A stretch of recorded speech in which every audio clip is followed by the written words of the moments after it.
ಶ್ರೀ ಸ್ವಾಮಿ ಸಮರ್ಥ ಶ್ರೀ ಅಕ್ಕಲ್ಕೋಟ್ ಶ್ರೀ ಸ್ವಾಮಿ ಸಮರ್ಥ ಸೇವಾ ಕನ್ನಡ ಯೂಟ್ಯೂಬ್ ಚಾನಲ್ದಾಗ ಎಲ್ಲರಿಗೂ ಸ್ವಾಗತ. ನಾನು ನಿಮ್ಮ ಪೂಜಾ. ಮೊದಲೇದಾಗಿ ಎಲ್ಲ ನನ್ನ ಸ್ವಾಮಿ ಕುಟುಂಬದವ್ರಿಗೂ ಮೊದಲೇದಾಗಿ ಶ್ರೀ ಸ್ವಾಮಿ ಸಮರ್ಥ. ಇವತ್ತಿನ ನಿಮ್ಮ ದಿನ ಅತ್ಯಂತ ಆನಂದದಿಂದ ಸ್ವಾಮಿ ಮಹಾರಾಜರು ನಿಮ್ಮ ಎಲ್ಲ ಒಳ್ಳೆಯ ಇಚ್ಛೆಗಳನ್ನ ಆದಷ್ಟು ಜಲ್ದಿ ಪೂರ್ಣ ಮಾಡಲಿ ಅನ್ಕೋತ ಇವತ್ತಿನ ಒಂದು ಸ್ವಾಮಿ ಸೇವೆ ವಿಡಿಯೋನ ಸ್ಟಾರ್ಟ್ ಮಾಡ್ತಿದ್ದೇನೆ. ಪ್ರತಿ ವರ್ಷ ನಾವು ಸಂಕ್ರಾಂತಿ ಭೋಗಿಯನ್ನು 13 ತಾರೀಕು ಭೋಗಿ 14 ತಾರೀಕು ಸಂಕ್ರಾಂತಿಯನ್ನು ಆಚರಣೆ ಮಾಡ್ತಿದ್ದು. ಆದರೆ ಈ ವರ್ಷ 14 ತಾರೀಕು ಭೋಗಿ ಮತ್ತು 15 ತಾರೀಕು ಸಂಕ್ರಾಂತಿಯನ್ನು ಆಚರಣೆ ಮಾಡ್ತಿದ್ವಿ. ಹಾಗಾಗಿ ಭೋಗಿ ದಿನ ಮಾಡುವಂಥ ಕೆಲವೊಂದು ಉಪಾಯಗಳು, ಕೆಲವೊಂದು ನಮ್ಮ ಕಡೆ ಯಾವ ರೀತಿ ಆಚರಣೆ ಮಾಡ್ತಾರೆ ಅನ್ನೋದು ವಿಡಿಯೋನ ಇವತ್ತು ನಾನು ನಿಮ್ಮ ಜೊತೆ ಶೇರ್ ಮಾಡ್ತಾ ಇದ್ದೀನಿ. ಮೊದಲನೇದಾಗಿ ನೋಡಿರಿ, ಪ್ರತಿದಿನ ನಾವು ಸೂರ್ಯನಿಗೆ ಅರ್ಘ್ಯ ಕೊಡ್ತೇವೆ, ನೀರನ್ನು ಅರ್ಘ್ಯ ಕೊಡ್ತೇವೆ. ಆದರೆ ಭೋಗಿ ದಿನ ಅಥವಾ ಸಂಕ್ರಾಂತಿ ದಿನ ದಿವಸ ಅದಕ್ಕೆ ನಾವು ಪ್ರತಿದಿನ ನಾವು ಯಾವ ರೀತಿ ಸೂರ್ಯನಿಗೆ ಅರ್ಘ್ಯ ನೀರನ್ನು ಕೊಡ್ತೇವೆ, ಅದ್ರ ಜೊತೆಗೆ ಆ ದಿನ ನಾವು ಅದಕ್ಕೆ ಅರ್ಧ ಚಮಚ ಆಗುವಷ್ಟು ಅಥವಾ ಒಂದು ಸ್ವಲ್ಪ ಎಳ್ಳನ್ನು ಬಿಳಿ ಎಳ್ಳನ್ನು ಹಾಕೊಂಡು ಸೂರ್ಯನಿಗೆ ಅರ್ಘ್ಯ ಕೊಡ್ಬೇಕು. ನಮ್ಮ ಕಣ್ಣಿಗೆ ಕಾಣುವ ದೇವರು ಅಂದ್ರೆ ಸೂರ್ಯದೇವ ಒಬ್ಬನೇ ಆಗಿರ್ತಾನೆ. ಉಳಿದೆಲ್ಲ ದೇವರುಗಳ ಮೂರ್ತಿ ಇರ್ತಾವೆ, ಫೋಟೋ ಇರ್ತಾವೆ, ನಮ್ಮ ಮನಸ್ಸಾಗ ದೇವರ ಒಂದು ಅಧಿಷ್ಠಾನ ಇರ್ತೈತೆ. ಅದೇ ರೀತಿ ಎರಡನೇದಂದ್ರೆ ನಾವು ದೀಪಾವಳಿ ದಿವಸ ಯಾವ ರೀತಿ ಅಭ್ಯಂಗ ಸ್ನಾನವನ್ನು ಮಾಡ್ತೀವಲ್ಲ, ಅದೇ ದಿನ ಸಂಕ್ರಾಂತಿ ದಿನ ಅಥವಾ ಭೋಗಿ ದಿನ ನಾವು ಅಭ್ಯಂಗ ಸ್ನಾನವನ್ನು, ನಾವು ಮಹಿಳೆಯರ ತಲೆ ಸ್ನಾನವನ್ನು ಮಾಡ್ತಿರ್ತೇವೆ, ಕಣ್ಣಾಗ ಅಡಿಗೆ ಹಚ್ಕೋದ.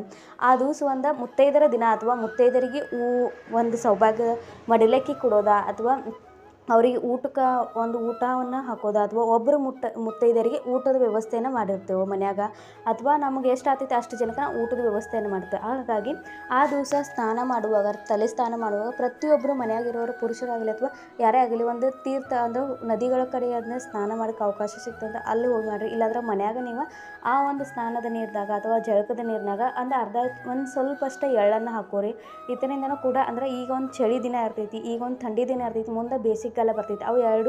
ಅವು ಕಾಲಗಳ ಬದಲಾವಣೆಯಿಂದ ನಮ್ಮ ಶರೀರ ಮ್ಯಾಗ ಅಥವಾ ಯಾವುದೇ ರೀತಿ ಒಂದು ತ್ರಾಸಾಗಲಿ ಅಥವಾ ಯಾವುದೇ ರೀತಿ ಒಂದು ಪರಿಣಾಮ ಬೀಳಬಾರ್ದು ಅನ್ನೋ ಒಂದು ಉದ್ದೇಶದಿಂದ ಎಳ್ಳನ್ನು ಯೂಸ್ ಮಾಡ್ತಿರ್ತಾರೆ. ಎಷ್ಟು ನಾವು ಒಂದು ಹಬ್ಬಗಳು, ಪ್ರತಿಯೊಂದು ಹಬ್ಬಗಳ ಹಿಂದೆ ಒಂದು ಧಾರ್ಮಿಕ ಮತ್ತು ಒಂದು ವಿಜ್ಞಾನದ ಅಥವಾ ಒಂದು ಸೈಂಟಿಫಿಕ್ ರೀಸನ್ ಕೂಡ ಇರ್ತಿದೆ. ಅದೇ ರೀತಿ ಭೋಗಿ ಅಂದರೆ ಆನಂದವನ್ನು, ಸಂತೋಷವನ್ನು ಆಚರಣೆ ಮಾಡುವಂಥ, ಸಂತೋಷವನ್ನು ಅನುಭವಿಸುವಂಥ ಒಂದು ದಿನ ಆಗಿರ್ತೈತಿ. ಹಾಗಾಗಿ ಭೋಗಿ ದಿನದವ ಪ್ರತಿಯೊಬ್ಬರು ಪ್ರತಿಯೊಂದು ಹಳ್ಳ್ಯಾಗ, ಪ್ರತಿಯೊಂದು ಊರಾಗ ಭೋಗಿಯನ್ನು ಆಚರಣೆ ಮಾಡುವ ಪದ್ಧತಿಯೊಂದು ಬೇರೆ ಆಗಿರ್ತೈತಿ.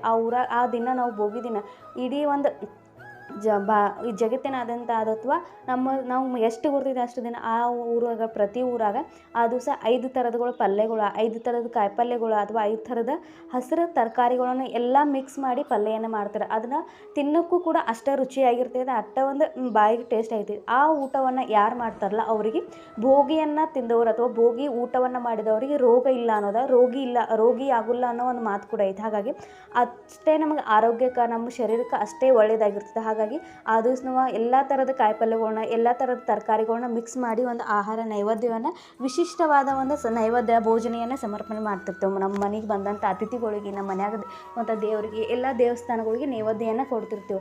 ಮತ್ತು ಅದ್ರ ಜೊತೆಗೆ ನಾವು ಆ ಪಲ್ಯವನ್ನು ಮಾಡೋತ್ನಾಗ ಅದ್ರಾಗ ಒಂದು ಎಳ್ಳನ್ನು ಅಥವಾ ನಮಗೊಂದು ಅರ್ಧ ಚಮಚ ಆಗುವಷ್ಟು ಎಳ್ಳು ಅಥವಾ ಪ್ರತಿಯೊಂದು ಕಡೆ ಮಾಡುವಂಥ ಪದ್ಧತಿ ಬೇರೆ. ಒಂದು ಕಡೆ ಶೇಂಗಾ ಕುಟ್ಟು ಹಾಕಿ ಮಾಡ್ತಿರ್ತಾರೆ, ಶೇಂಗಾ ಪುಡಿಯನ್ನು ಹಾಕಿಬಿಡ್ತಿರ್ತಾರೆ. ಒಂದೊಂದು ಕಡೆ ಕೊಬ್ಬರಿ ಮಸಾಲೆ ಗ್ರೇವಿ ಟೈಪ್ ಮಾಡ್ತಿರ್ತಾರೆ, ಅಥವಾ ಒಂದು ಕಡೆ ಜಸ್ಟ್ ತರಕಾರಿಗಳನ್ನ ಅಷ್ಟೇ ಹಾಕಿ ಮಾಡ್ತಿರ್ತಾರೆ. ಹಾಗಾಗಿ ನಾವು ಯಾವುದೇ ರೀತಿ ನಮ್ಮ ಪದ್ಧತಿ ಪ್ರಕಾರ ಮಾಡ್ರು ಅದ್ರಾಗ ಒಂದು ಅರ್ಧ ಚಮಚ ಆಗುವಷ್ಟು ಎಳ್ಳನ್ನು ಪುಡಿ ಮಾಡಿ ಹಾಕೋದು, ಇದು ಒಂದು ಭೋಗಿ ದಿನ ಮಾಡುವಂಥ ಒಂದು ಸಣ್ಣ ಉಪಾಯ ಆಗಿರ್ತೈತಿ. ಹಾಗಾಗಿ ಅದ್ರ ಜೊತೆಗೆ ನಾವು ಮನ್ಯಾಗ ಸಜ್ಜಿ ರೊಟ್ಟಿಯನ್ನು ಮಾಡ್ತಿರ್ತೇವೆ. ಸಜ್ಜಿ ರೊಟ್ಟಿಗೂ ಕೂಡ ನಾವು ಬಿಳಿ ಎಳ್ಳನ್ನು ಹಾಕಿ ನಾವು ಆ ದಿವಸ ಸಜ್ಜಿ ರೊಟ್ಟಿಯನ್ನು ಬಡಿತಿರ್ತೇವೆ. ನಮ್ಮ ಮನೆಗೆ ಅಥವಾ ಹೊಸವಾಗಿ ಮದುವೆ ಆದಾರ ಸಂಕ್ರಾಂತಿನ ಆಚರಣೆ ಮಾಡೋಕ್ಕೆ ತವ್ರ ಮನೆಗೆ ಬಂದಿರ್ತಾರೆ, ಅವರು ಕೂಡ ನಮ್ಮ ಮನೆ ಮಗಳನ್ನು ಕೂಡ ನಾವು ಆ ದಿವಸ ಮುತ್ತೈದೆಯಾಗಿ ಒಂದು ಮಡಿಲಕ್ಕಿಯನ್ನು ಕೊಡೋದ, ಅವ್ರಿಗೆ ಹೊಸ ಅರಿವಿ ಅಥವಾ ಹೊಸ ಬಟ್ಟೆಗಳನ್ನು ತಂದು ಕೊಡೋದ, ಅವ್ರಿಗೆ ಬಳಿ ಉಡ್ಸೋದ, ಇದೆಲ್ಲ ಒಂದು ನಮ್ಮ ಕಡೆ ಒಂದು ಮಾಡುವಂಥ ಪದ್ಧತಿಗಳಾಗಿರ್ತವೆ. ಹಾಗಾಗಿ ಈ ಪದ್ಧತಿಗಳನ್ನ ನಾನು ನಿಮ್ಮ ಜೊತೆ ಶೇರ್ ಮಾಡ್ಕೊಳ್ತೇನೆ, ನಿಮಗೆ ಇಷ್ಟ ಆಗ್ಬೋದು. ನೀವು ಯಾವ ರೀತಿ ಭೋಗಿ ಸಂಕ್ರಾಂತಿಯನ್ನು ಆಚರಣೆ ಮಾಡಿರಿ ಮತ್ತು ಎಳ್ಳಿನ ಉಪಯೋಗ ಆ ದಿವಸ ಹೆಚ್ಚಿನ ಪ್ರಮಾಣದಾಗ ಮಾಡ್ತಿರ್ತೇವೆ. ಯಾಕಂದರೆ ಮುಂದೆ ಬರುವಂಥ ಒಂದು ದಿನ ಬೇಸಿಗೆಗಾಲ ಆಗಿರ್ತೈತೆ ಅಥವಾ ಒಂದು ಚಳಿಗಾಲ ಅಂತಾಗಿ ಮುಂದೆ ಬೇಸಿಗೆಲ್ಲ. ಅದ್ರ ಜೊತೆ ನಮ್ಮ ಶರೀರಕ್ಕೂ ಅಷ್ಟೇ ಅದ್ರ ಮ್ಯಾಗ ಪರಿಣಾಮ ಬೀರಬಾರ್ದು ಅನ್ನೋ ಒಂದು ಉದ್ದೇಶದಿಂದ ಈ ಎಳ್ಳನ್ನು ಉಪಯೋಗ ಮಾಡ್ತಿರ್ತೇವೆ. ಅದ್ರ ಜೊತೆಗೆ ಆ ದಿವಸ ನಮಗೆ ಆದರೆ ಎಷ್ಟು ನಾವು ಮನೆಗೆ ಒಬ್ಬರು ಮುತ್ತೈದರಿಗೆ ಅವ್ರಿಗೆ ಏನೋ ಒಂದು ಗಿಫ್ಟ್ ಕೊಡೋಕ್ಕಾದ್ರೆ ಕೊಡ್ರಿ, ಅಥವಾ ಅವ್ರ ಮನ್ಯಾಗ ಒಂದು ಊಟದ ವ್ಯವಸ್ಥೆಯನ್ನು ಮಾಡಿರಿ. ಮತ್ತು ಮುತ್ತೈದರನ್ನ ಆ ದಿವಸ ನಮ್ಮ ಕಡೆಯಿಂದ ಎಷ್ಟು ಆಗ್ತೈತಿ ಅಷ್ಟು ಅರಿಶಿನ ಕುಂಕುಮದ ಕಾರ್ಯಕ್ರಮಗಳು ಕೂಡ ಕೆಲವೊಂದು ಕಡೆ ಮಾಡ್ತಿರ್ತಾರೆ. ಇನ್ನೊಂದು ಸಂಕ್ರಾಂತಿ ದಿನ ಅಂದರೆ ಸಂಕ್ರಾಂತಿ ದಿವಸ ನಮ್ಮ ಬೆಸ್ಟ್ ಫ್ರೆಂಡ್ ಅಥವಾ ನಮ್ಮ ಒಂದು ಸ್ನೇಹ, ನಮ್ಮ ಫ್ರೆಂಡ್ಸ್ ಸರ್ಕಲ್ದಾಗ ಅಥವಾ ನಮ್ಮ ಫ್ರೆಂಡ್ಸ್ ಫ್ರೆಂಡ್ಸಿಗೆ ಅಥವಾ ನಮ್ಮ ಸುತ್ತಮುತ್ತ ಎಲ್ಲರಿಗೂ ನಾವು ಅದು ಗಿಫ್ಟ್ಗಳ್ನ ಕೊಡ್ತಿರ್ತೇವೆ.